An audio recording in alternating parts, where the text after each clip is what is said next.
Welcome back guys, let us discuss 11th question of exercise miscellaneous. A GP consists of an even number of terms. तो question में given है even number of terms. अगर आपको किसी भी question में even number of terms assume करनी है तो हम एज्यूम करेंगे there are total 2n terms. ऐसा करने से क्या होगा कि n की अगर कोई भी वैल्यू होगी तो हमको ये वैल्यू even ही मिलेगी. So it will represent N even number of terms और इससे क्वेश्चन सॉल्व करने में भी ईजी रहेगा. तो मैं आपके साथ डिस्कस करूंगा अगर यहाँ पे हम n टर्म्स एज्यूम करते तो क्या हमको प्रॉब्लम फेस करनी पड़ती. तो अब मैं क्या करता हूँ, 2n टर्म्स को कैसे लिख सकता हूँ. n टर्म्स तो जीपी के लिख सकता हूँ a ar ar square ar cube up till ar raise to power n minus one. तो ये तो होगी n टर्म्स.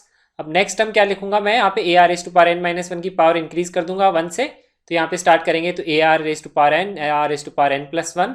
लास्ट में क्या आएगा ar raise to power 2n minus one.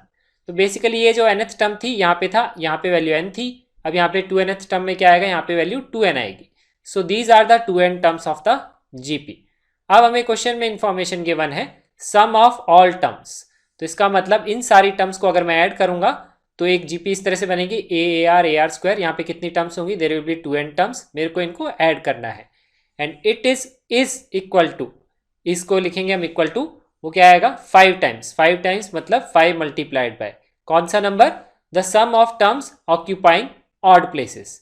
तो देखिए ऑड प्लेसेस वाली टर्म कौन सी होंगी, यहाँ पे फर्स्ट टर्म होगी, this will be the odd place term. ध्यान रखिए ऑड प्लेस की टर्म.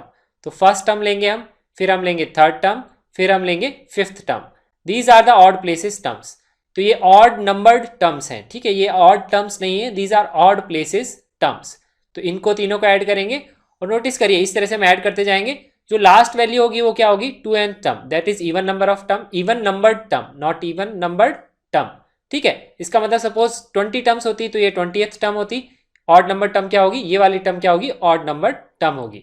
तो मुझे इन सब का सम करना है यहाँ पे. तो A R square A R four, यहाँ पे लास्ट टर्म ये हमारी आएगी.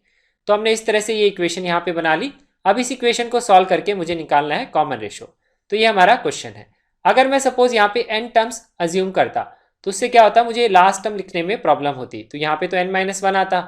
अब मुझे प्रॉब्लम क्या है कि n को हमको देखने में वो ऐसे अज्यूम करेंगे कि इवन नंबर ऑफ टर्म्स है, तो हमको डिफिकल्टी होगी, ये लास्ट वाली टर्म हमको यहाँ पे लिखनी पड़ेगी. तो इसीलिए सिंपली मैंने यहाँ पे 2n टर्म्स अज्यूम किए हैं ताकि क्वेश्चन सॉल्व करने में ईजी हो जाए. अब नोटिस करिए लेफ्ट हैंड साइड में ये क्या है, एक जीपी है जिसकी फर्स्ट टर्म क्या है a और उसमें टोटल नंबर ऑफ टर्म्स क्या है 2n टर्म्स है और कॉमन रेशियो इसका क्या है इक्वल टू r. और ये जो सेकंड यहाँ पे राइट हैंड साइड में एक्सप्रेशन लिखा हुआ है इसमें भी फर्स्ट टर्म a है, नंबर ऑफ टर्म्स n है. n टर्म्स क्यों होगी, क्योंकि हमने सिर्फ ऑड प्लेसेस की टर्म्स को काउंट किया है और टोटल टर्म्स जितनी भी होंगी उसमें इवन प्लेसेस टर्म्स होंगी, उतनी ही ऑड प्लेसेस टर्म्स होंगी. तो अगर 2n टर्म्स है तो 2n डिवाइडेड बाई 2 क्या होंगी, ऑड प्लेसेस टर्म्स होंगी. तो इसमें कितनी टर्म्स है, number of terms n terms है. इसका क्या है, फर्स्ट टर्म a है, कॉमन रेशियो इसका r स्क्वायर है, इसका कॉमन रेशियो r नहीं है. ठीक है, क्योंकि इसमें हम डिवाइड करेंगे second term by first term तो वैल्यू आएगी r स्क्वायर के बराबर. अब मुझे ये सम निकालना है तो उसके लिए मैं यूज करूंगा sum of n terms of a GP का फॉर्मूला. जीपी की अगर फर्स्ट टर्म a है और कॉमन रेशियो r है, सम ऑफ n टर्म्स लिख सकते हैं A R S to power n minus one upon r minus one, और we can write it as a multiplied by 1 minus r S to power n upon 1 minus r.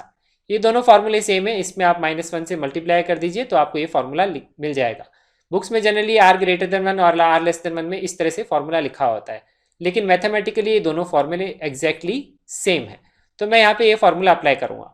First GP में अगर हम देखेंगे first term a है, common ratio r है, तो A R यहाँ पे सेम ही आएगा. यहाँ पे जो पावर में n है, यहाँ पे टोटल नंबर ऑफ टर्म्स कितनी है 2n है, तो n की जगह हम यहाँ पे सिंपली वैल्यू सब्सटीट्यूट कर देंगे 2n.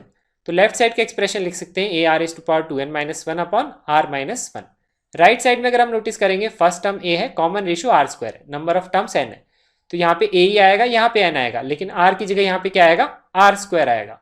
तो ये एक्सप्रेशन हम इस तरह से लिख सकते हैं. अब हमें क्वेश्चन में गिवन है ये जो सम है equal to 5 times of this some.